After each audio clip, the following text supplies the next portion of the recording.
So I had a conversation, I think yesterday or the day before yesterday, with two other monastics, briefly about the suffering of the gods, the desire realm gods in the celestial realms.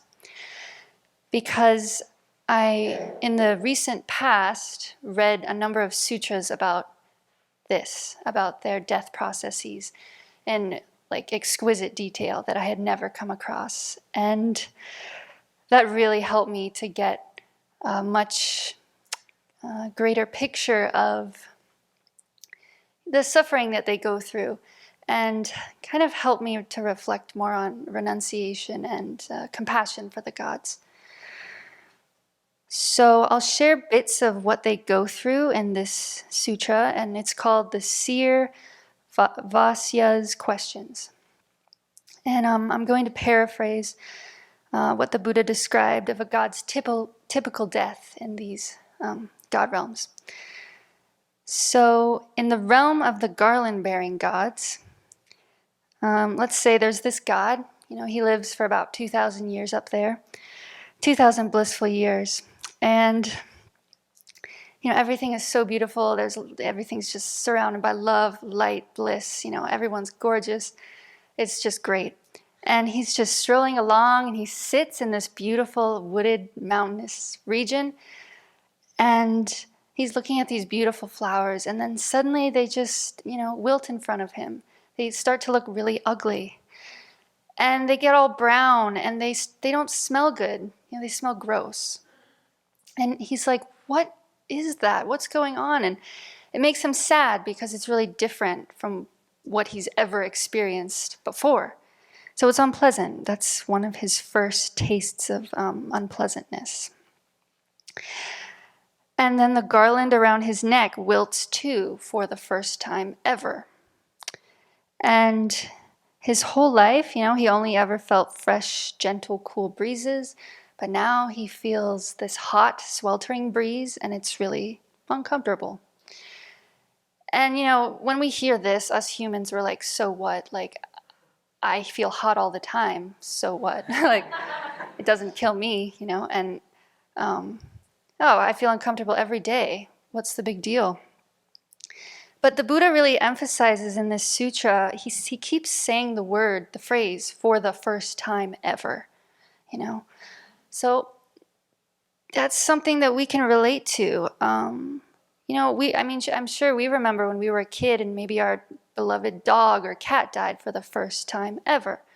And that was our first experience of suffering, and it was awful. Or maybe our grandma died, or grandpa. So when it's the first time, it's extra poignant. And so it is for them too. So the Buddha goes on to say, that being will leave behind the citadel of the higher realms, beautified with divine trees, flowers, and fruits, as well as the group of divine maidens that accompanied him. And his merit will be exhausted. This is the problem with the higher realms. So another great suffering of the gods is that apparently many of them have the ability to see their future rebirths and where they're going to go. And so the Buddha was describing how some of these gods before death, they feel fine, they look great, everything's going pretty well. And then they'll have these visions, these horrific visions of the lower realms. They've never seen anything like this before. And they're scared, they're horrified. And they're asking their friends, like, have you seen this? Do you see these things? And their friends are like, no. So they're freaking out, and they don't have Dharma tools. This is really weird. And I was also thinking, how could we relate to this? And I thought, well, that would be like if us human beings were, about to die, or even before we're about to die, and we start to see where we're going to go, where our loved ones are going to go. And they might, our dad, our mom, they might start to see that they're going to the hell realms. And then they tell us about it, and then they're freaking out, and then we're freaking out. And the whole world sees where they're going to go, and it's not good. And people wouldn't have Dharma tools. They would be tormented by where they're going to go. So I think that could be how it's like up there. They see this and they don't know what to do. So it causes them extreme anxiety, overwhelming anxiety and anguish. And if it happened to us humans, I think we would feel the same way. It would be a mess. So the Buddha also goes on to describe the death process. He says, "Then the god will be struck by an acute illness, which will overwhelm him, and his body will at once burst into flames." So, I don't know, when I read this, I thought, that sucks. Like, that's not a happy God realm death. I thought it wasn't that bad. Well, maybe it sounds like it could be that bad. That's kind of a miserable death after a really nice life. So it doesn't sound so great there either. The Buddha says, "As his body is burning, he will pass away and leave that realm, and the fire will go out. After he has died and passed on, he will see his new parents together and assume a new rebirth." And then the Buddha describes the death process of the gods in the heaven of the four great kings, and describes some of the signs that this person's going to die. And one of the signs is that, the goddess no longer casts a shadow. It's like she's about to go out of existence. So that probably concerns her. That probably worries her.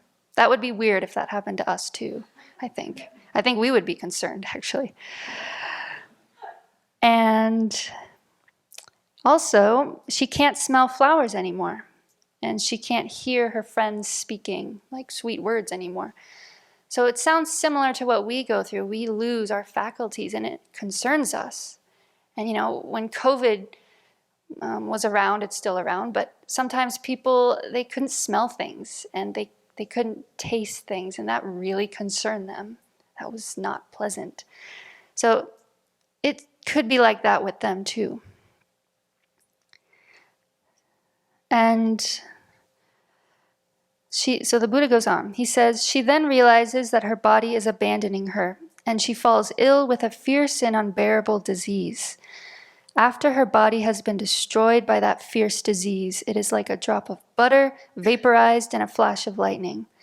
After that body has withered away, it is blown by a wind called dragger. That wind scatters into thousands of pieces and causes it to fall from the sky as a fine powder." So again, that does not sound like a good death. Maybe it's better to bypass this whole realm, basically, to begin with. And I was also thinking about how us humans, when we die, we're so attached to this flesh and blood body that is, aging and doesn't look so great and, doesn't feel so great, has created a lot of suffering for us. We're so attached to that when we die. We're so attached to these mundane experiences of pleasure, to our mundane possessions. Like that, it would be so much harder for a God to let go of their beautiful body that has never known any unpleasant sensation. All their gorgeous friends, the amazing, blissful, everything that surrounds them, all the sights, the sounds, the pleasures, just incredible. That it would be that much harder to detach from that, if it's hard for us to detach from, this, right?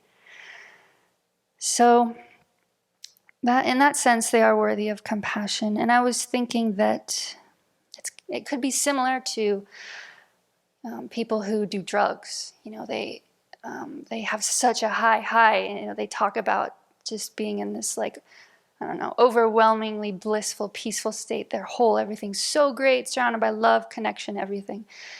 And then when they crash, when they come down from the high, I've heard them say things like it's devastating. It's just like they're depressed, like they want to die. It's so horrible. And my friend had an experience like that. Basically, it was that. And she was sobbing for a day after her high, because just experiencing the stark contrast between the high and the low was just unbearable for her. So I was thinking, okay, like human beings, we can relate to that. Maybe not all of us, but I think some of us can relate to, having a really good time, having such joy and then suddenly crashing. And that could be how it is for the gods, just, yeah, especially if they can see their future rebirth and they're going to be born as a pig or whatever. Really crappy. They probably just want to go out of existence. It's so awful. So the last death process that I will describe is the gods of the heaven of the 33. So these gods live about like 1,000 years, the Buddha says. And he paints the scene of a goddess who, well, I'm going to say goddess. It was a god, but, I'm going to be equal here. So a goddess, she walks by a very beautiful, clear pond in the woods, natural, beautiful spring. And, she gets in it and just hangs out and relaxes in it. And she's with her friends. And then suddenly it's as if she looks down and it's as if she finds herself bathing in an oil spill. It's really disgusting, like a filthy, dirty pool of oil. And she's horrified, like she's never seen that before. And she's like screaming, and she gets up and she runs. And she's panicking. And the Buddha describes this in detail, how she's panicking and she's short of breath. And then her friends catch up to her and they ask, "What's wrong? What happened?" And then in quotes, she says, "Something happened to me that has never happened to me before." And she's freaking out. So again, that could be like us human beings seeing something horrifying for the first time, like a rotting corpse. You've never seen that before and it's just disgusting. So next, what happens is that her armpits start to smell and sweat like a lot. And her friends are watching and they're kind of grossed out. And, they physically distance themselves from her. Which, it sounds like, oh, they have shallow and vain friends up there. Oh, she smells, so what? But it's similar with us. Like when someone has a contagious virus, flu, and they're hacking and there's mucus and they kind of smell bad, we kind of physically distance ourselves, and we kind of step away. And we still care about them, but we're like, yeah, you can go over there.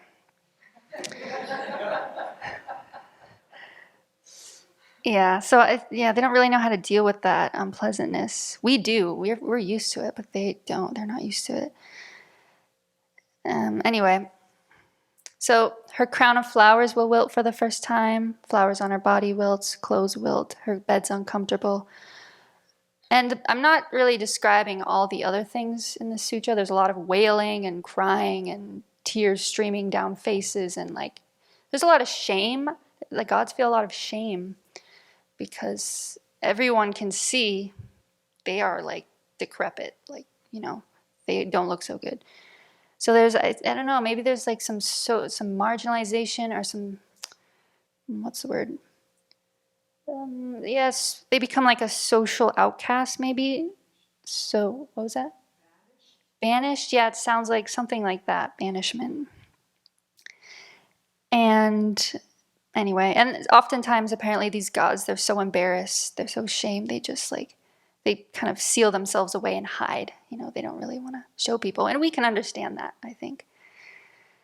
So next, in the last phase of her dying process, Buddha says, she will catch an uncontrollable fever, and her body and mind will be so disturbed by that fever that she will isolate herself from any visitors and act like a recluse, like a shipwrecked traveler, or like a queen who has lost her wish-granting jewel.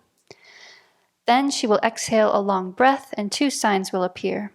The petals of her lotus eyes will wilt, and all her ornaments will disappear.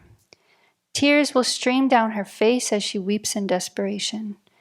After her divine merit and lifespan are completely exhausted, a great gust of wind will rise up, and when her body is struck by that fragrant wind, it will scatter, and the goddess will have passed on from that divine realm.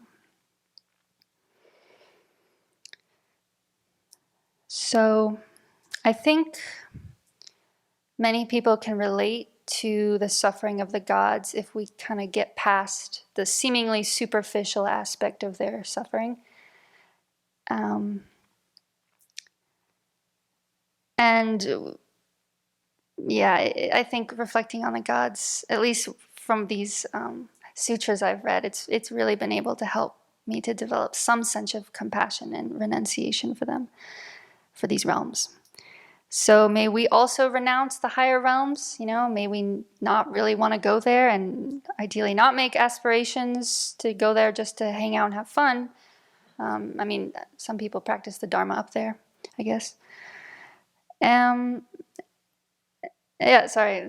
Anyway, these are just my thoughts, so I hope this is helpful.